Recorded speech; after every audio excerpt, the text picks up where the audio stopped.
That so many of you have decided to spend the evening with us. And I hope you can all take home new friends and lessons that you can share with your organization. For those who don't know me, my name is Andres Blank, and I'm the co-founder and CEO of Scout. Before we kick off this great panel, I want to tell you a little bit about why we decided to kickstart this community and also a little bit about Scout. Our dream is to bring together leaders from the people space that can share their best practices, their war stories, their lessons learned and tips and tricks so we can all build better work environments and in turn create more value for our companies. This is actually our third event, but it's our first one in San Francisco. I'm actually excited to see some familiar faces from our event in New York. This is actually where Scout is based from. And the topic for today is combating unconscious bias. We couldn't have found better partners for this topic than Greenhouse and Airbnb. For the very few of you who don't know about Greenhouse, they have reinvented the way that ATSs are made from the ground up. They have created the most user-friendly ATS and at the same time has automated a lot of the tedious processes to make the recruiting process much more seamless for you. So if the Greenhouse people want to put your hands up, they would be more than happy to connect with you after the event. We also encourage all of you to speak up and share lessons with the panel, as we all know that there's a lot to learn from all of you here. So raise your hand if any of you are familiar with Scout. Wow, that's a lot of hands, that's awesome. So I'll be very brief then. So what Scout does is that it uses AI to automate the process of sourcing candidates online. So all you have to do is give us a job description, and then we go from all over the web, and we find candidates that are a really good fit for you. We find their email address, and we create personalized messages that come from you. We also learn from your taste, so the candidates that we find get better and better over time. We only launched this a year ago and are already working with over 200 companies that span from Fortune 50 to all the way to stealth startups. The reason why we built Scout is because we believe that recruiters shouldn't be spending all their time in front of a computer, and they should be focusing more and more in trying to create meaningful relationships with candidates and also with their colleagues. We've also done a lot of work in creating pipelines of diverse and minority candidates. So this is why this topic of combating unconscious bias is it's a topic that we care a lot about. So we'd be delighted to partner with you in the future. Feel free to go to usescout.com to learn more about us. And now we also encourage all of you to share the lessons that you're learning here through social media using the hashtag #ScoutingTalent. We also have gift bags for all of you, so don't forget to take that after the event. And we have complimentary drinks and snacks, so feel free to stay a little bit longer after the event so you can have a chance to connect with all of you here. So now to the fun part of the event. I'm excited to introduce to you our moderator and my dear co-founder, Genevieve Lidstone. Genevieve is the co-founder and CMO of Scout. Before Scout, Genevieve led marketing at Panelist, and prior to that, she did business development at Clout. Before doing the startup stint, Genevieve spent 8 years in the banking world, and most recently at Goldman Sachs. So I'm really excited to hand over the mic to Jen so she can introduce this amazing panel that we feel very honored to have here at today's event. Thank you so much for coming, and I'm looking forward to meeting all of you after the panel. Thanks, Andres. So before we kick things off, I just wanted to give a shout out to two people who spent a lot of time pulling this together who can't be here tonight because Greenhouse is actually headquartered in New York. That's Caitlin and Corey, so thank you for supporting this, so thank you for all the work you did to make this kind of idea of an event a reality. And a huge thank you to Airbnb and the support you guys have provided. This topic is really dear to us at Scout. And it gives us a lot of hope to kind of look out in this audience and see the folks who are leading the companies in the Bay Area that are the fastest growing, most innovative companies. The fact that you want to spend your night here tonight with us talking about this topic is it's just really hopeful. And I hope we can all have really candid conversations tonight to really accelerate to a world that's diverse and inclusive of everyone. So thank you for kind of committing to this tonight. As a panel, we've spent a lot of time talking about how we can make the content tonight really valuable for you guys. So we're going to try and go deep fast. So we're not everyone's going to answer every question. And we're going to try and get very candid and provide metrics and real stories so that you can each go home with tactics and ideas that you can bring back and implement at your organizations. We're going to carve off 15 minutes at the end for Q&A, but each of our panelists has graciously volunteered to stay after. So if your question doesn't get answered, know that they're here to address anything that's on your mind. So I would love to introduce you to our panelists.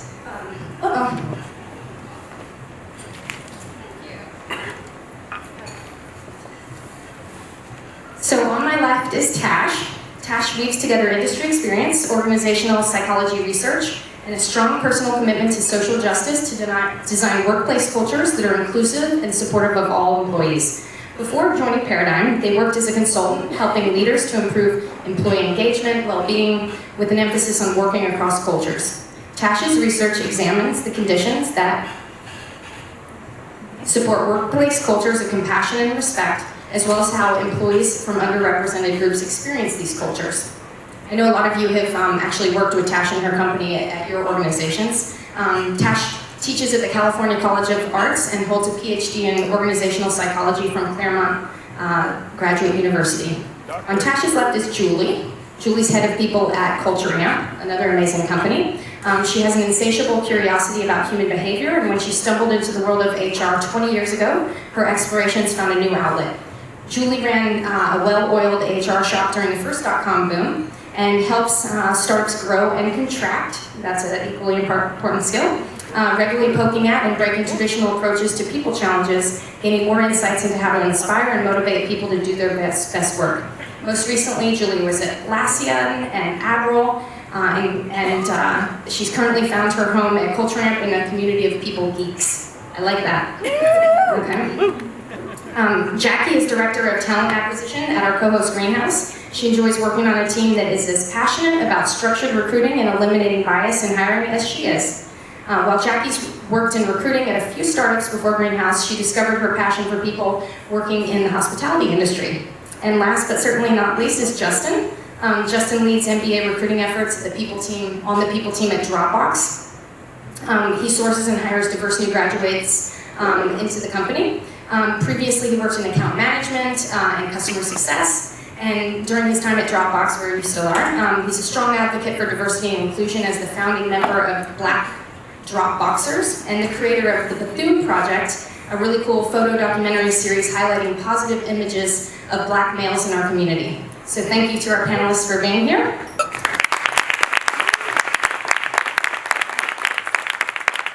To kick things off, we're going to start with a riddle. And I hope I'm not going to screw this one up.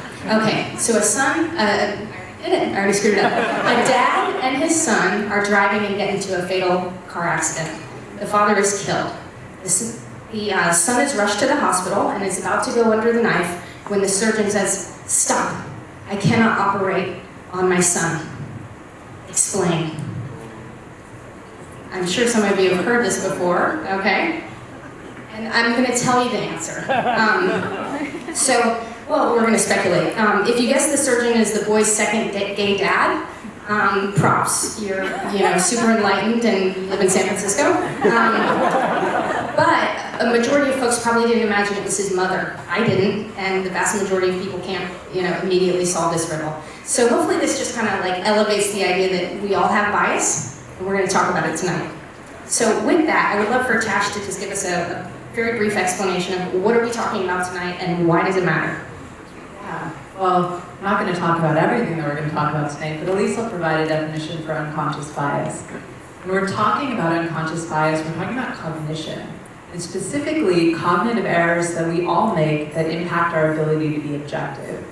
And the reason this is important is because when we're doing this fast pattern mapping, we're taking our previous life experiences, cultural associations, and they're mapping them onto our current experience. And we're doing this unconsciously without thinking. We can draw in a lot of cultural stereotypes and things we might not even believe, but that still influence how we behave and can still be harmful, have harmful effects. So when we manage bias, we're able to be more objective, but we're also able to support diversity and inclusion efforts. So unconscious bias as cognitive errors or mental shortcuts that we all take. Awesome. And how can we be more aware of these errors that we're making? How can we make what is unconscious conscious?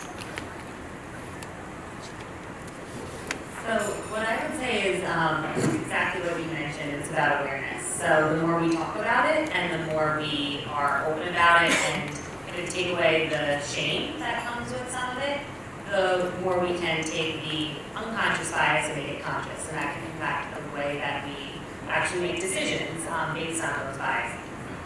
So let's talk about shame a little bit, and what has worked at your organizations and what hasn't as it relates to, making people aware of this and making them not feel bad about the fact that we're all super biased.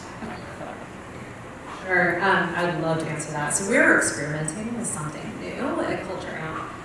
As part of what we're calling a bias naming exercise, we've started off part of our performance assessment process by giving people an opportunity to just understand what some of the biases are that creep into how we refer and perceive people around us. And so through this mind naming exercise, we can remove some of the shame, because instead of in a conversation with a room of leaders who are assessing people and having conversations, instead of saying, actually, you're being really biased about this, someone might start off the conversation saying, I'm wondering if there's a bias in here. Maybe that recency bias. Is that possible that that's creeping in? And so by naming it and having a conversation about it, we're able to remove the shame. All of us come with bias. It's inevitable. It's part of our human condition. So a big part of that is happening in conversations. What are the most common forms of bias that we can name right now that are most problematic?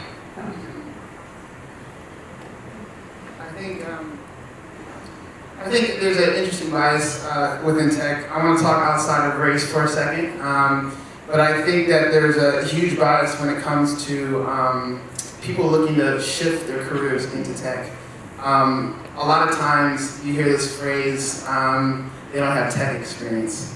And I tend to think that, I don't even know what that means sometimes, because the people who say that didn't have tech experience themselves before either, a lot of times. And when thinking about that concept, I think we need to do a better job of assessing people in different ways and finding unique ways to test their abilities and how they can be successful in a particular role. And I hope that eventually, here at Dropbox, we've done a lot around having a apprenticeship for people who are looking to transfer into becoming engineers. We partnered with the Holberton School and Hackbright, so we had 3 people come and do an apprenticeship and then switch over for full time. So any way you can try to test for people's experience and their backgrounds in a different way, I think is really important as we look to kind of have people shift into the technology space. Oh, did you have something, Tash? Yeah, please. Cyan? Yeah. I think that's really, I love that you brought that up as like one of the things that people go to, these kind of catchphrases that end up maybe not even being as accurate as they could be, because it's not that not having tech experience having tech experience isn't always required for the role, it's having the qualifications to do the job or having kind of the competencies. I think another phrase that we hear a lot is culture fit. Hate that one. Yeah. Let's talk about why that sucks. Well, I think a lot of times it's used as a general catchphrase just to mean, I don't feel comfortable with this person, or I wouldn't want to grab a beer with them.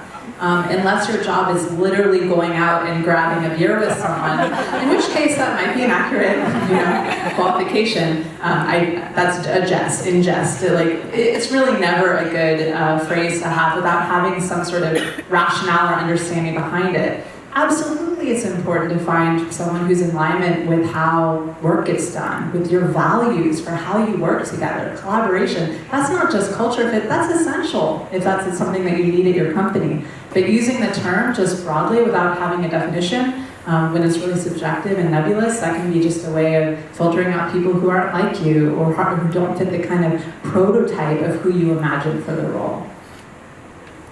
Julie, I know you and I talked about this a little bit more. Do you have anything to add on how we can get away from culture fit? From a company called Culture Amp. It's so interesting.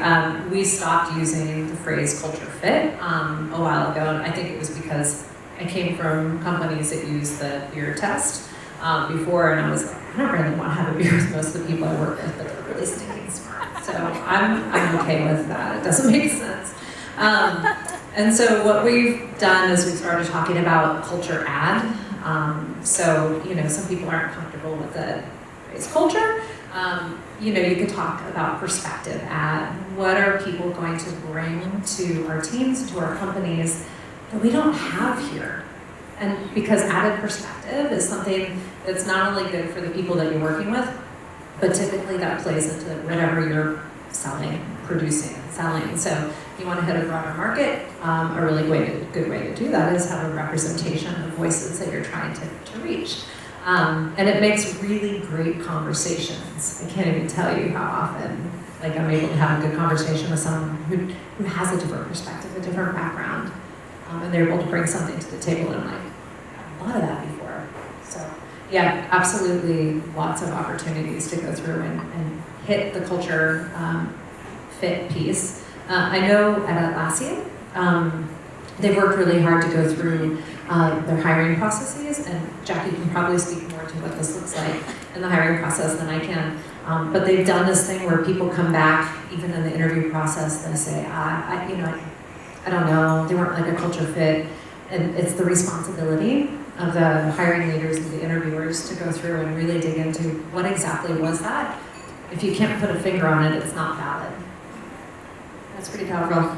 Yeah, I'll say a lot of the stuff that we've been doing at Greenhouse is that same shift from culture fit to culture add. And there's a lot before this, but that aligns with everything you said. But what we asked interviewers to do at the end of an interview is to kind of have the ability to answer two questions. One is, do you feel that their values align with the Greenhouse values, which we have a set of 6 core values? And do you feel that they would add something to the culture and environment at Greenhouse?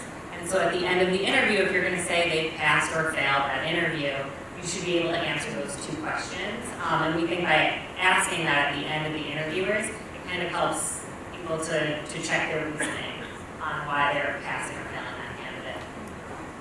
So just to dig in a little bit deeper on the interview side of the equation and where bias presents itself there, I'd love to hear a little bit more about how your companies are using technology in the interview process, any thoughts you have on tools you can leverage to confront bias in interviews specifically. Greenhouse. Last one. We partner really closely with everybody on the stage. And will you explain there are some other people in the audience and other ATSs, I'm sure. Will you explain specifically what it is about the Greenhouse that helps us confront bias? And I will say Greenhouse is a tool that helps people to do specific things that we think combat bias in interviewing. But there are ways to do it without Greenhouse. I'm not going to sit here and think that everybody needs Greenhouse to interview properly. It just helps.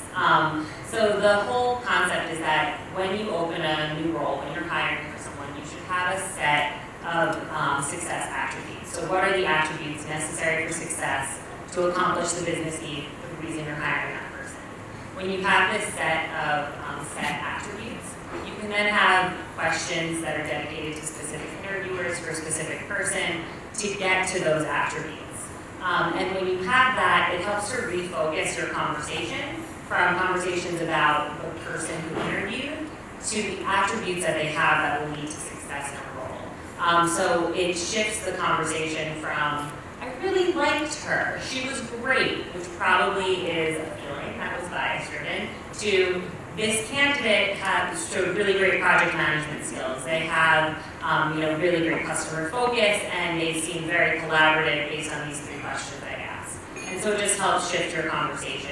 And the Greenhouse product is, our whole system is built around this concept of a scorecard, so that you can scorecard your candidates and end up making your decisions based on the data that you gather, rather than making your decisions on how everyone felt in that interview.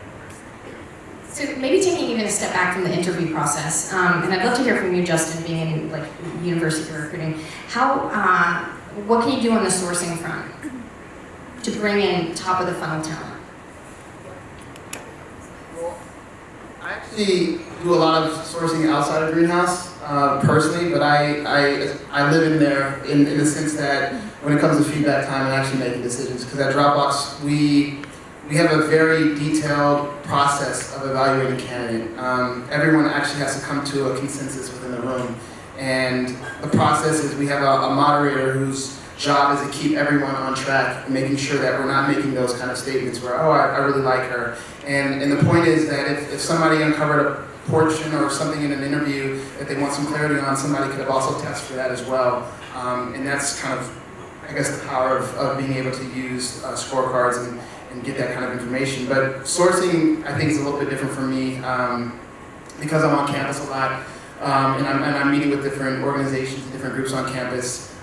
It's just important for me to be out in front of people. It's important for us to really talk about what kind of impact you can have coming to Dropbox and in delivering that message of like your CEO talked about, being in front and making those useful connections. So I don't source too much. I mean, obviously, other than the fact that our roles come through Dropbox, I mean, through the Greenhouse, and then from there we kind of put people through the process. But sourcing for my particular roles is a little bit more personal and kind of in front of people using LinkedIn and other typical kind of circumstances.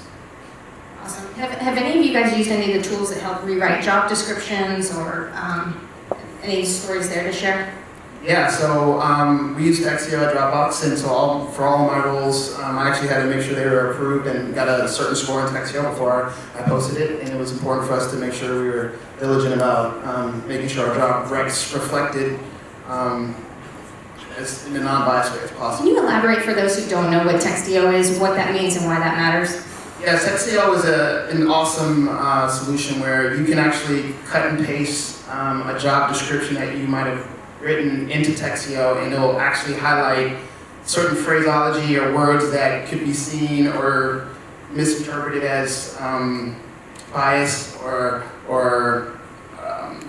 uncomfortable or could offend someone. And so it's very powerful to be able to use a tool like that to see things that you might not be able to see. So it's great. I think I can answer that as best as possible. What are some of the kinds of language that, like Tash, you probably have some insights here. The language that might attract men or women or inadvertently.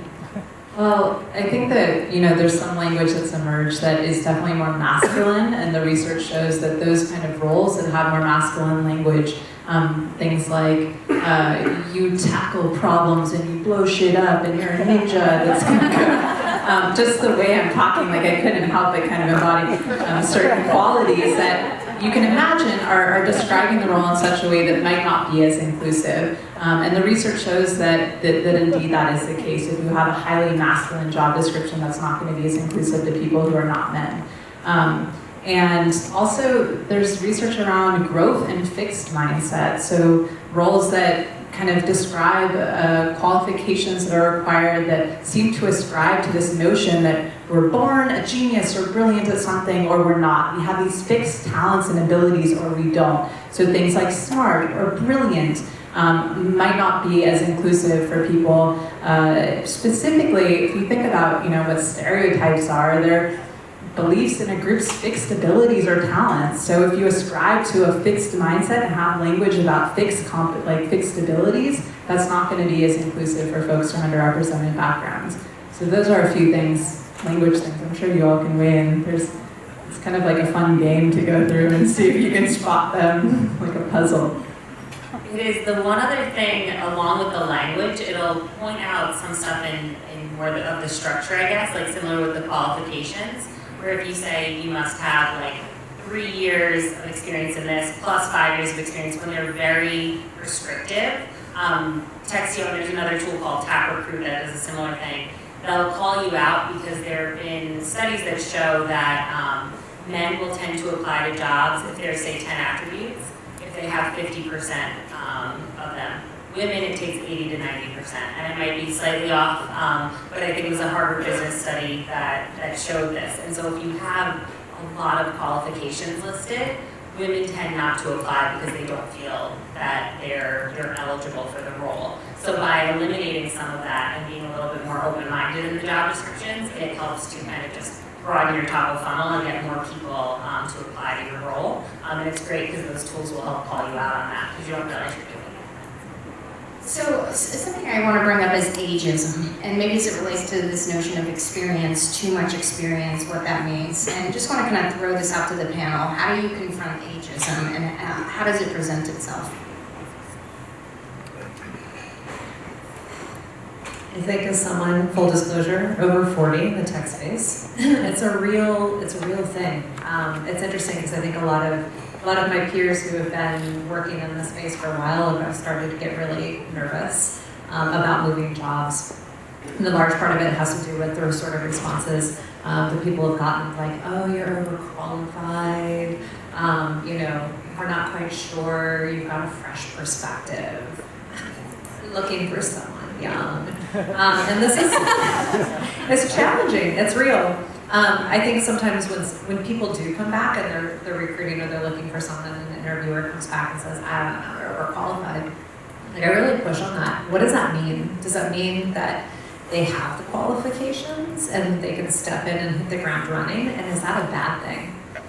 Oh, I'm worried they're gonna get bored. Do they seem like they're gonna get bored? Like really, like dig in and question those pieces.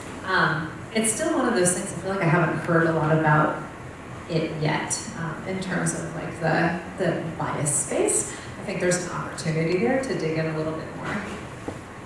So I'd love to hear a little bit more as we kind of close out the interview section of Where Bias. In the candidate selection, you've interviewed everyone, you're coming together as a group to discuss the candidates. What works and what hasn't worked at your companies?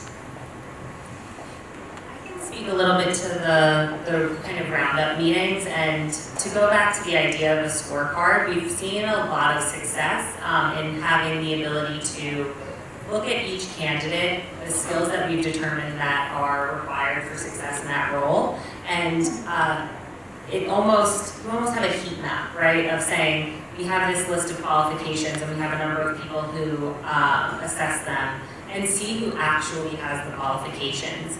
Sometimes it is also the person that like everyone liked the best. Other times it's not. It helps you make the decision to hire the best person for the job, not necessarily the person that everyone just kind of felt very warm towards. And it's a powerful tool to have that as a recruiter, because sometimes you can see that from the outside but don't necessarily have the tool to show everyone that, no, look, this person is actually more qualified and better for the role. And it's a great tool to have to be able to assess on specific skills. I would love to hear from you. I know you see a broad selection of companies. So. Yeah, I think just one thing to add is that we really recommend that interviewers write down their feedback before doing these roundups or their debriefs, so they have independent evaluations. One of the challenges, and if I'm doing a training on this, I'll often say, like, how does this sound familiar? You leave an interview and someone's coming in and you go, hey, how'd it go? Thumbs up, thumbs down. Well, now you've just biased the person who's about to go do that interview because they're coming in with this kind of like preconceived notion of what they're going to find in the interview, and then often they'll find it, because we know that confirmation bias is very real, that we seek out and remember and have put more weight on things that conform to what we already believe. So if we think our colleague had a favorable perception of this candidate, then we probably will as well. So I think I would just add that to the very excellent practices of using scorecards and having checking against the questions, they're lined up with the rubrics, and all of that structure is super helpful. Just one last thing. I think, using Greenhouse is great because we've had situations where the whole entire panel split, and we've had people who were kind of on the fence and people who were strong yeses, and having the data in Greenhouse allowed us to get to a point where we needed to make a decision, and we could make a really educated decision based on the feedback and information that was in there. And that's tremendous in order to be able to make an offer. Thank you. So I wanted to talk a little bit about team dynamics. I think this is an area where all kinds of different flavors of bias can present itself, and would love to hear how in a team setting you can be aware of it and then address it. I'd love to hear from you, Tash. So when we think about creating inclusive cultures, it obviously goes way beyond just the hiring process, but you want to consider how employees feel about fairness of processes, about, do they feel like their voice is heard? These things are definitely related to team dynamics. So understanding if certain people feel like they can't speak up, whether because they're scared of the repercussions or because they systematically get cut off in meetings because they're being interrupted. There's a lot of research that men are more likely to be interrupting in meetings and women are more likely to be interrupted. And so if you think about dynamics that might be related to gender or to cultural backgrounds or even just personality differences, that can really influence whose voice is heard. And so I think as strategies, I imagine our whole panel has many strategies that we would recommend, but things like adding more structure to meetings, maybe even coming up with team agreements ahead of time of how you communicate together. What are your norms? So then instead of, when something goes awry and somebody's taking up too much airspace, instead of yelling out, yes, it's maybe not the most elegant way to address these things. You can go back to, hey, this is what we agreed, and maybe we have it even on like a little placard that sits in our meeting rooms and reminds us, oh, one person speaks at a time. If someone interrupts, we're all empowered to say, hey, I want to hear what you have to say, but let's let this other person finish. Those are a few things that we recommend. Anything that you guys would add? So actually I was talking about this earlier with Stephen, who is our head of D&I. He's sitting in the front row. And it was interesting because we talked about this going around the room, so doing the round the room thing. And this is something that I had never actually experienced this before until our CEO started doing it in the meetings. And so a topic, okay, everyone has an opportunity to speak. We're just going to go around the room, and if you have something to say out of turn, you got to wait. And so it's real. It gives everybody an opportunity to have a voice. It doesn't require speaking up or talking over people if that's not your jam. And it also keeps people who do interrupt in check. There's also the one that Stephen mentioned was assigning a devil's advocate. So having a discussion or debate and having one person's responsibility is you are the devil's advocate. And so their responsibility is being the dissenting voice, which is a really interesting way to say, instead of, I guess, combating groupthink and what might come from that of sitting together and having a sort of confirmation piece together, you do have someone whose responsibility, and that sometimes can be difficult. I think it can also spark some really interesting discussion. Love that. I've definitely been on the side of rooms that are, so argumentative you can't get a word in, or rooms where everyone is so polite that no one's pushing each other's thinking. So I love this idea for an advocate. So I wanted to pick your brains a little bit about promotions and compensation, and thoughts here on how you can add structure to avoid, I hope everyone's kind of getting this sense for basically this is how do you avoid the shortcuts in our thinking, because that's what bias is. So it's what are the tools that help us avoid, reverting to just these mental shortcuts we have. So let's talk a little bit about promotions, compensation, that kind of thing. I'll say we started partnering with Paradigm. Was one of the things that Greenhouse did to just find awareness and kind of create structure around it. And this isn't my area of expertise because I handle everyone before their employees. But we buy a lot of data. We use a lot of data on what appropriate compensation is and make sure that we're checking consistently to make sure that everyone is appropriately compensated and collecting it along the way while people are employed at Greenhouse, and try and shift our decisions towards that as much as possible. So at Culture Amp, and this is something that I've done at companies even prior to Culture Amp, we know that leaders have bias. Everybody has bias. And so I've worked in companies before where, we do performance reviews and you get one leader and everybody is upper right quadrant, and you get another leader who's everybody has something to work on. So everyone's kind of middle of the road. And there's not a lot of fairness to that. And so there's a name for this. It's called idiosyncratic rater effect. And with that effect, what happens is it means that basically we're just really, really bad at rating people in a vacuum. So one person rating one other person without having any other context or discussion it just doesn't really work very well. So in the context of performance assessments, what we do is we have what we call calibration processes. So a leader or manager will go through and write a quick performance assessment of their teams, and then get together in a room and we talk about it. And we challenge each other. Hey, is this person at this level really operating that much higher than this other person at this other level? This time we did start out with like a little cheat sheet to call out biases. In advance, we had this idea to share it all with you, so really quickly, like put it together. And there's one inside bags, or is on top of the bags, it's that long red thing.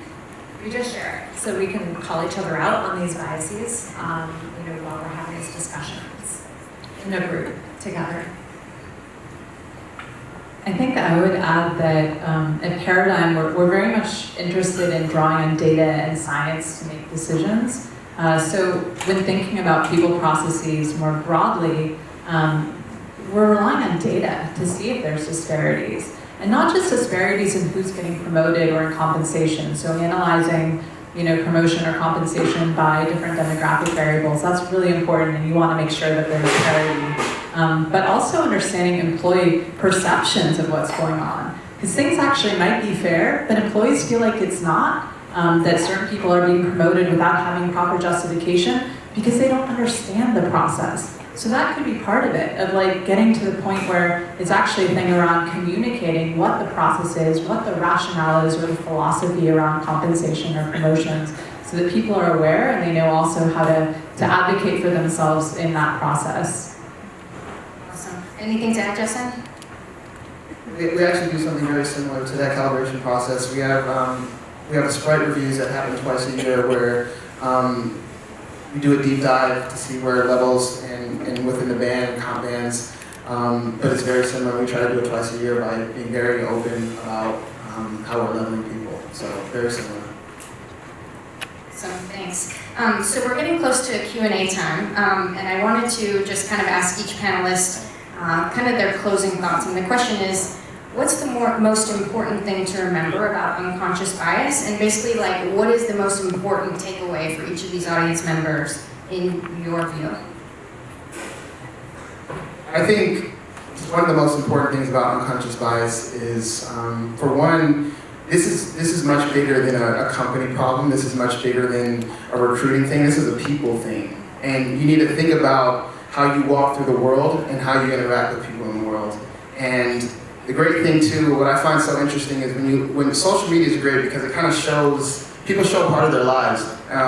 And when I see people and I look at their friend groups and I look at the way that they interact and they go throughout the world and I don't see any diversity there, that says a lot to me. It says a lot about how they view things and how they walk through the world. And so I think the takeaway for everyone in this room is to really think about how can I step outside of my comfort zone and learn about other cultures, learn about other people, learn about other people's backgrounds and their circumstances. That also helps to further this process of acknowledging unconscious bias. So that's kind of, I think, a big takeaway that I would leave with people is to think about that and think about how it relates to you personally and what you can do every day. Love that, thank you. Yeah, I love that. I think that's so true. The one thing I would say is kind of going back to what we originally spoke about as far as awareness. I think the biggest thing we can do within our companies is to help people be more aware of their unconscious bias because, like we've all said, it exists. Everyone has bias. That's not going to change. What we can change is the way we act on it, and we can't change that unless we become more aware of the biases that we have. Yeah, absolutely. I think part of that awareness as well is creating the structures around us to go through and check our biases. So having the opportunity to name our biases without shame, to have conversations about it, and then to go through and make sure that we're setting up a scaffolding of how we go through and behave and react and make decisions in order to try our best to counteract what we bring with us. I really like what everyone has shared. I'm learning a lot from my panelists. I think something that I'm grappling with and that I think is a conversation that, or an aspect of the conversation that feels really important to me is learning how to dwell with discomfort. The thing about unconscious bias is that it's automatic. It's the easy thing. It's when we're moving quickly, it's with, we're bringing all this baggage of these stereotypes and things, and that they're kind of just like playing out in front of us. And it can be uncomfortable to check ourselves, to stop this kind of automatic processing and say, whoa, what's going on? Have I done something that might have impacted someone in a way that I wouldn't want? So being able to have those hard conversations, being able to interrogate yourself and see the ways in which you're limiting your world, or you're limiting, the best way that you want to be presenting or working with others, and just being okay that it just might be a little bit uncomfortable, and that could be okay. That's not a sign that you're doing the wrong thing. It actually might be a sign that that's the direction to go in, towards a little bit of discomfort, so that we actually can create some societal change that's also reflected within our organizations. It's amazing. Thank you guys so much for your insights and for sharing this with us tonight. We're going to open it up for some questions. Oh, amazing. We already have some. So are we going to run a mic, or do you want to run? Okay.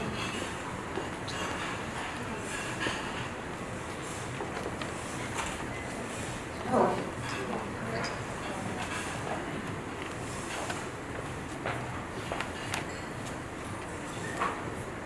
Hi, my name is Elizabeth, and I lead the talent team at Planet. First of all, shout out to you, Jen, for talking about ageism. It's a topic that I'm very obviously passionate about. And my question to the panel is this. Obviously, in combating unconscious bias, the result we want, as we talked about, is a community in our companies that's more reflective on racial diversity and gender diversity, and to continue to promote those areas as well. Do you feel that setting targets helps us become accountable to this, or do you think that that creates some kind of false outcome, I guess would be the correct word to use? Jackie, you and I had a great conversation about this. I'd love to share. Yeah, so one of the things that, and I hope I'm answering the question, one of the things that we've kind of struggled with in recruiting, specifically at Greenhouse, is it's really hard to measure the impact of what we're doing. We don't know the ethnic or gender breakdown of the candidates that come into our pipeline, because we don't collect EEOC data. We're a very small company. It's not something that we've done. So it's not something we can measure, which is a really big challenge, particularly for a company that is all about data-driven decisions. So the way that we've decided to tackle that is to set goals, but they're not as clearly measurable as we admittedly would like them to be. So our goal is to make sure that we diversify the top of funnel and then allow Greenhouse to kind of do its thing and help us hire the best people in the end. We can't guarantee the exact gender or racial makeup of the candidates that we bring into the funnel, but we can guarantee that we've done at least one thing for every role that we hire to make sure it's a diverse pipeline. That could be posting jobs at HBCU career sites. It could be gender-focused sourcing for specific management roles. There's different actions we can take, and we can make sure we take those actions, and then make sure that we're creating as unbiased a hiring process as possible, so that in the end, we're making the best decisions. So that's kind of the take that we've had. I know we spoke a little bit about the Rooney Rule yesterday as well, which... Does everyone know the Rooney Rule? Will you quickly explain that one? It's the idea, it came from the NFL. It's the idea that you should have one diverse candidate in final stages of every process. So say you have 5 candidates in an on-site interview, at least one has to be either gender or ethnically diverse from the rest. And I have opinions on it, not necessarily... That's an ugly sign. Yeah. Get real. It's not actually very effective. I think the last article I read, there are 6 non-white male coaches in the NFL. It didn't really have that great of an impact, so it doesn't necessarily bring us something that would be impactful to me. And there's counter arguments that there were studies, there's an HBR study that shows that if you have one dissenting person in your final stage of an interview, people are afraid to choose other. It's our like natural instinct as humans that if you say you have 5 male, 1 female candidates in the end, that 1 female may be exactly the same as other males on paper and in their process, but it is other. So people are afraid to choose that person, and it statistically makes them less likely to get the role if they are the only person who's It's disabled. so ironic that the rule actually introduces a new form of bias in the process. And I saw a question up here. Awesome. So the concept of overqualified really resonated, especially in the hiring process. But what if it's just you anticipating that candidate maybe being too expensive for that pay band? So you're hiring an exec or someone you're reading your candidates, they are maybe pretty qualified. We see this all the time at our company. People will give us a thumbs down and say they're going to be too expensive, they're out of market. What do? You ask them if they're willing to accept compensation that aligns with the role. Yeah. Like I think, it's one of the, although, you can't ask them what they're currently making, that's against the law, right? But you can ask them what they're looking to make. And that's, or you can go through and level set in terms of what you're looking for. And just making sure that they really fully understand that you're looking to hire someone who's, X level, and that's the kind of output you'll be expecting, and that's the kind of role that they're going to be in. And, it doesn't mean they're going to come in 2 levels up because that's what they're bringing to the table. And if they're okay with that, like, maybe they are okay with that. You don't know, so you ask. I would add that as much as possible, not trying to anticipate what a candidate's going to say, but going off of the things that you know that you're testing for and let them, and then evaluate them on that. But don't try to just imagine like, oh, maybe they're going to feel this way, or maybe they're, like, of course we're getting signal from all these different things. This person doesn't seem like they're going to stay very long with the organization, but you really want to have the criteria that you're evaluating for set up front, the questions aligning that in Greenhouse or whatever system you're using, and then testing on those things. And then let the candidate, have agency about telling you, no, this compensation doesn't work, or this other thing doesn't work for whatever reason. Question here. Hi. Gosh, I have so many questions, but I'm just going to throw a couple of them, see if you want to answer. I don't leave it to the panel. Great comments so far. I have 2 folded questions. One is, when you're recruiting talent, organizations are not going to survive 100 years anymore, right? So the cycle of the corporation and their sustenance itself is being challenged. So how do you even think about, okay, I need this person to stay here for 5 years. How do you determine that? It's kind of really hard. So I'd like to know, from a recruiting standpoint as well as from a retention standpoint, do you even think about those things, up front? The second part is global, right? When, I'm hiring someone not for my particularly physical location here, there's part virtual, part physical, we live in a modular environment, in a remote environment. How do you know the fit? How do you know the ad? Because what is diverse here, what is different here is not the same when I'm mobile and moving around the world all the time, because the role demands it. So how do you even put these parameters when you're selecting a candidate? So I just would love to, on these 2 topics, want to know to what degree you even put intention up front as you're even sifting through a candidate or doing an onboarding process, or also are you constantly adjusting your cognitive biases models, right? Because it's not like a one-time activity, I've developed this model, 3 years I'm going to run through candidates for the same thing. It doesn't work. It has to be a live, real-time environment. So just want to hear your comments. Thank you. Well, from a recruiting standpoint, I never look at a candidate thinking about how long they're going to stay at the company. My job is really to try to find the best talent out there that is excited about wanting to work in the organization. I think if you do a good job with that, I think once you have a strong culture that hopefully then kind of takes on the trajectory of that person being in an organization. So I believe in finding good talent, getting them into an organization, and the rest will fall in place if the structure is there in order to kind of boost people up and push them in the right direction. But I don't know if it would be totally fair to kind of judge people based on how long you think they might stay. But I know it is it is kind of the Wild West in some aspects out in the tech world as far as people like leading, but I always lead with trying to find the best. Yeah, I agree with that completely. The only thing I would add is that we try to make sure as a recruiting team, we're helping our hiring managers think about what the business need is for the position, to make sure that it's not a 3-month business need and they should be hiring a contractor, and make sure that it is a long-term business need and that we need to bring on a full-time person for the role.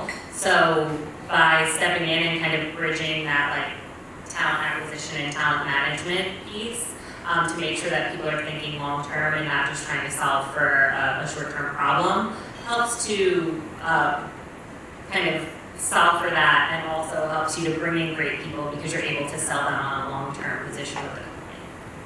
So we've got a couple questions in here. You're gonna go Okay. first. Sure. Thank you so much for sharing your perspective already, by the way. It's been some of the critique that I get from, that I hear about from D&I folk is that unconscious bias training isn't enough. If anything, it can be damaging if you go to this one training and have this moral licensing. Oh, I went to that training, so I've removed my bias and I can carry it out. What do you think is like the next step after unconscious bias training? Do you think it's important to go deeper and really change someone's deep-seated mindsets and beliefs rather than just kind of making a process less biased? I can say as a strategy firm that also does training on unconscious bias at Paradigm, that we do believe that unconscious bias training is helpful when it has strategies and actions that people can implement when they leave the room. Because there is research on training, and specifically on unconscious bias training, that lets us know it's not going to be as effective if people think they just got an inoculation. We're like, congratulations, we shake their hand, they leave the room, you are no longer biased, what a great day. Like, no, there's no pretense of that. This information, we say, is only going to be as effective as what you put into practice. So I think that's a really important thing, number one, is having training that's going to be very action-focused. Strategic, structural at the organization level, at the team level, and at the individual level. Beyond that, I think follow-up is really important. So having tools to help people put those practices into place, put those great strategies into place, have accountability with one another. I think that's really important because we also know that it's really hard to change mindsets. I think one of the strategies, just, I mean, what you were bringing up earlier, Justin, around like learning from others, actively going out and hearing different perspectives from folks who are different from you. That is one way to start to shift deep-seated mindsets or stereotypes that you hold. But I would say that's helpful to happen in conjunction with these kinds of trainings. I mean, I think there comes a limit to how far you can go to kind of try to influence those things. And when I think about my time at Dropbox, I think we've done an amazing job at least trying to push the culture in a way to start thinking differently. Like, we're getting ready to prepare for Black History Month, and for the first time, we commissioned some artwork from some street artists to make a portrait of Malcolm X, Martin Luther King, and I think Ida B. Wells, and so we're going to put that up in the lobby. And there's things that we want to do throughout the month where we're going to show hidden figures. We're going to do a lot of different things that just try to have events to get people to come together to start talking about things. I think that is a very important part of this whole entire process. The structure is definitely important, but you got to have a culture that's willing to kind of come together and learn and just change and get educated on a lot of different things and concepts. So yes, I think my perspective on it. You had a question? I had a couple questions. We did have the unconscious bias training, and we thought it was really helpful, and we had discussions around it for a couple months, and just kind of fizzled out. Like you said, putting strategy behind it is helpful, but was wondering if we're in a startup environment where we always feel like resources constrained, and then it keeps getting pushed back in our priorities. How can we make sure it stays up top if we don't have someone charged with the diversity in their job description? Just how can we keep the company motivated to keep this along in the process? Well, are there any CEOs or C-suite folks in the room who are, okay, you. So own it. Make this a core part of business imperative. This doesn't have to be a standalone thing. This is something that's actually a strategic business imperative that senior leaders can own and make part of their priority, make part of their conversations, and actually like create some goals and have teeth in it so that there's some real accountability there. I think it is super important to have someone who's owning it or at least keeping it top of mind, whether that is a D&I person or whether it's a senior leader, because it's hard, especially if you're wearing multiple hats in these startup worlds, to keep that longevity going. Yeah. Other thoughts? We have time for one more question. Sunil. Oh wait, is it there? We'll do 2 more, but we're going to do it fast. How about that? Because I definitely do not want to be the last one. That's what this is kind of piggybacking on a lot of the question that has already been asked, but I like what Justin said originally, that unconscious bias is a people thing. And so in speaking to, I hear trainings and I hear initiatives, but when it comes to individual personal development, I think that's ultimately what is going to uncover unconscious bias. From your experience at your companies that you're at currently, as well as what you've been at previous, what individual personal development pieces has really helped uncover your personal unconscious bias?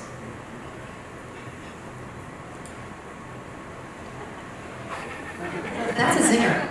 Good one. So, I'll get a little bit personal here. So, last year for Black History Month, there was a lot of stuff that was going on in the world, and I felt like I needed to try to do something to just make myself feel better about just the climate. And so, I had this thought process about the way that Black men are perceived in the media, right? I feel like on one end you have the Barack Obamas of the world, and then you have like rappers and athletes. And there's this subset of people who have regular jobs, they have families, their husbands, they do a lot of different things. And I felt like, is there a way, what can I do to try to just show people who these people are? And so I said, hey, well, every day for the month of February, I could take a photo of a Black male in my life that I know, and ask them a simple question. I just asked them, what does it mean to be Black to you in America? And that's kind of a loaded question, and what was so beautiful about it is that some people had very poetic things to say, and some people had very just straightforward things to say, like, it's hard, it's stressful. Some people said it's a beautiful struggle. But I think how it even helped me is that I had my own bias about Black men as well, and their background and where they're from and where they went to school. And so it was a process that was really enlightening for me to kind of see how I might have been viewing things as well based on what I see on TV and what I hear on the radio and whatnot. So yeah, it's a really important thing to me that I try to kind of learn from that, but it's been an awesome experience just to see people coming from a lot of different perspectives that are Black men that are living in my communities. I think for me, it's been a lot of seeking out the stories and perspectives of people in their own voices, not about them. So, reading writers of color, reading women, queer, trans voices, listening to their perspectives, our perspectives. I'm transgender, non-binary, and it's so easy to think I can speak on behalf of the community. Not that I actually could think that I could, but there's so many different ways to be trans. And it's important for me to keep learning from my own community. So we can all, regardless of where our identities are and how we're intersecting, how our intersecting identities are reflected in the world and how we're received in the world, everyone has an opportunity to learn from others who share your identities and who don't. And I think that's a really important interrogation process.